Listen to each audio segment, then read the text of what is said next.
Eden by Obsessmuch. Read by SSJDeBusk. Disclaimer: I don't know any of what is being read. The names and places are owned by J.K. Rowling and the WB. Story is written by Obsessmuch on fanfiction.net. Please support the official release. Lol. But mostly just on Stumi. Chapter 2. Fear. I feel the dread of this horrible place overpowering me. I am in fear, an awful fear, and there is no escape for me. I am encompassed about with terrors that I dare not think of. Bram Stoker, Dracula. Fear, noun. A painful emotion excited by danger, apprehension of danger or pain, alarm, solitude, anxiety, that which causes alarm, risk or possibility, reverence or awe. It's so dark. Where am I? I drag my eyelids up, and all I can see is darkness. An odd, green darkness. God, I'm thirsty. A groan eases from my parched lips. My vision's blurry. I can see only that strange green color, dark green color. Where am I? Next. I blink, and things sharpen into focus. A low ceiling, black stone, green light. And then I remember. I sit up quickly, wincing in pain. Every muscle in my body aches. But the pain in my head is the worst of it. It's so bad my ears are ringing. It's kind of like being hit around the head with a troll's club. I look around me while rubbing the back of my neck.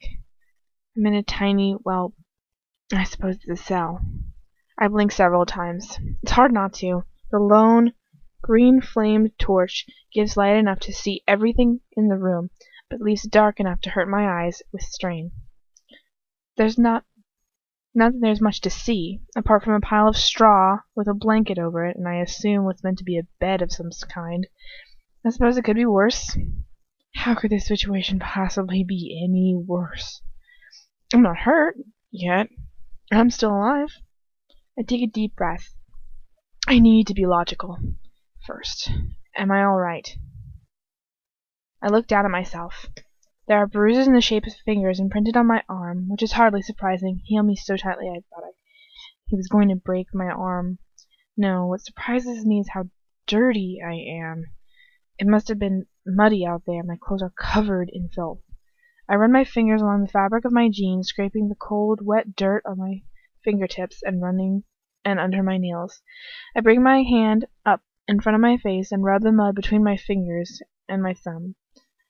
The squelching sensation is kind of comforting. I move my fingers to my other arm, to the bruises that are left there.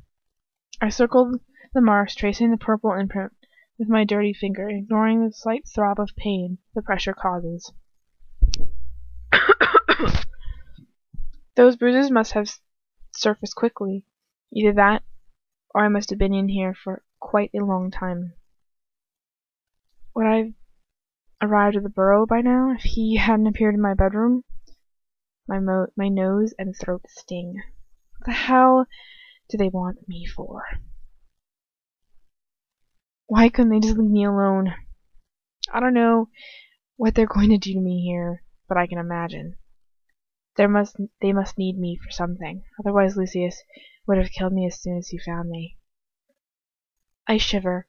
I know how these people go about making people do what they want. All I can think about is when I saw Neville's poor mother in St. Mungo's. Her eyes completely blank, her hair falling out. She can't even recognize her own son, for crying out loud. What kind of horrors must they have put her through to put her in that state? How could I hold out against that sort of pain? Harry's told me that it's nothing like you've ever experienced till you feel it. I wish Harry was here with me now. I wish Ron was here with me. I curl up into a ball, hugging myself and resting my head on my knees. Does anyone know I'm missing yet? Maybe they sent people to try to rescue me. Okay, so the members of the Order are simply going to walk right through the Death Eater's secret lair and save you, are they? I close my eyes, irritated with my own stupid hopefulness. Poor Mom and Dad. What are they going to do? They know about the war. I've told them all about it. But to be honest, I don't think that they've ever completely understood the danger. Until now. I wish more than anything that I was at home. I wished I had just woken up in my own bed and that right now I was getting ready to go to the burrow. Mom would be fussing about how I should have proper breakfast, and Dad would be loading my luggage into the car. They don't like apparition. They insisted they would drive me there. I want my mom. I want her to give me a cuddle and tell me that everything will be alright, and that she and Dad will look after me. I want to see Ron and Harry. They've always been so awkward and comforting me whenever something's upsetting me. That awkwardness would be so welcome now. What will they do? Will they give up their pursuit of Voldemort's Horcruxes to come and find me? I hope not. I want them to carry on, not to waste a second on me. But deep down, that they'll tell some. But I know deep down that they'll tell themselves that the destruction of Voldemort can wait, and that they should try to rescue me first. In the meantime, precious time will be wasted and more people will be killed while Voldemort still lives. Maybe that was the part of their motives in bringing me here. Both Lucius and Voldemort himself know that Harry will drop everything in order to save a friend. And Ron will go with him, putting himself in danger as well. What if they end up hurt because of me? Come on, don't pretend that you don't want them to come and rescue you. I give myself a shake. I don't want to pursue that thought. I won't let myself cry. I won't. While I'm alive, there is still hope. I won't think about my friends or my parents or what might be about to happen to me. I'm going to focus on where I am and nothing else. I stand up and walk over to a cell door, standing on my tiptoes so that I can see the tiny barred window in it. Okay, a corridor. Just like my cell, really, and lined with other doors like mine. Maybe I'm not alone. Hello? I call out. Silence. The door has no handle, but I still push against it with all my might. I push until I cry with sheer frustration and turn back to my room, blowing my hair out of my sweaty face. All right. Is there anyone else? Is there anything else? No, except for 4 walls and that bed in the corner. Bastards making people sleep on straws like animals. Even Azkaban, I remember Sirius saying, they give you a proper bed. Yes, but they also used to lock people up with the creatures that sucked out all the joy out of you. That's different. Most of Azkaban's prisoners were Death Eaters. So Sirius and Hagrid were Death Eaters, were they? However they treat people in Azkaban is nothing compared to what these people do to their enemies. Are you sure about that? I push that thought out of my mind and crouch down to my new bed and put my blanket up and begin to search through the straw. I don't know what exactly I'm looking for. Maybe a former prisoner left something there. That's the next poor sod for the next poor sod that ended up in this cell. But all the straw hides is a bare stone floor. I sit back on the ground, trying not to be disappointed. What were you thinking? That someone would just leave you a wand, a disguise, a plan for the building? I can taste bitterness of tears in my throat again as I look blankly at the mess I've made and what I'm supposed to sleep on. Hang on a minute. What's that? There's something written on the bottom of the wall by the pile of straw. I shift closer to it. The reading is raggedy, like it's been carved out over time and with a tiny stone or even a fingernail. To the order. Don't let them win. I gasp in shock. Don't let them win. I don't move my eyes from that message. I'm drawing strength from those letters. They're imprinting themselves on my brain. Don't let them win. I won't. I can't. I won't let them win this war. I don't care what they do to me. They'll get nothing from me. Nothing. I hear soft murmuring, growing louder every second. I listen carefully. Men's voices moving slowly down the corridor. There can't be silencing spells on these walls. I must be the only prisoner here. Or the only prisoner here still in a fit state to talk. I crawl over to my door and press my ear against it. No doubt she will insist on putting up a strenuous struggle. It's him, that bastard who brought me here. Wasn't she on one of those brats we ran into in the ministry? Deeper, accented voice doesn't belong to him. I think it's the one I heard earlier, telling Lucius to put me away for the time being.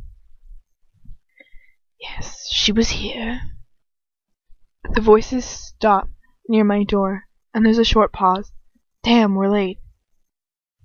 Well, we better get a move on, haven't we? No, you don't go on, Antoine. Antonian? Antoinin?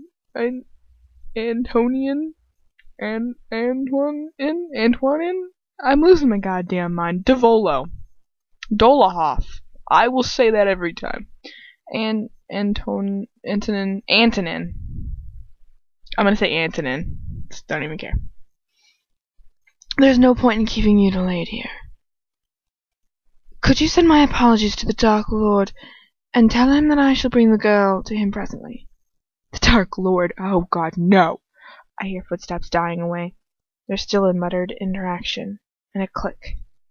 I kick myself back across the floor to the other side of the room and press myself, crouched, against the wall. It's him, Lucius Malfoy. Oh, Lucius fucking la-dee-da Malfoy, as Ron sometimes calls him. He's no joke to me now. He steps into the room and greets me with a mocking smile. Ah, you're awake. Good. Bringing people around after a stunning can take time. How considerate of you to save me the bother.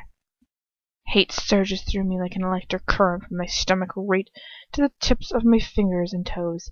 He seems oblivious to my loathing. You sleep well, my blood? Go to hell. He laughs lightly at the look on my face. But of course you did forgive me. He gestures around the room flourishingly. And how do you like your accommodations? It's not the biggest room we've got, I grant you, but it certainly has atmosphere. I glare at him uncomprehensively.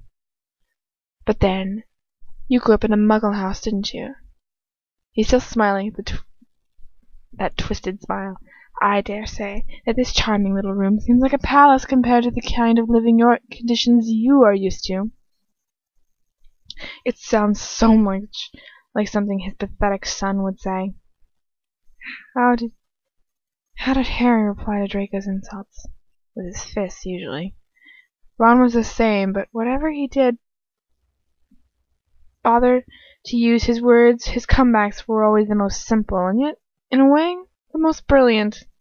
I look Lucius in the eye, and I feel Ron's words come out of my mouth. Sod off, Malfoy. He raised his eyebrow, though the rest of his expression remained unfathomable. I'm not going to dignify that pitiful response with an answer. He holds out his hand to me. Come, my master wishes to see you, and he will not take lightly to be kept waiting. His master? No, I can't. My body curled in on itself in terror, and I pressed myself closer to the wall. Now he definitely is smiling, and it's not a pleasant expression. It puts me in mind of a friendly snake. Ah, so brave are we now, Miss Granger.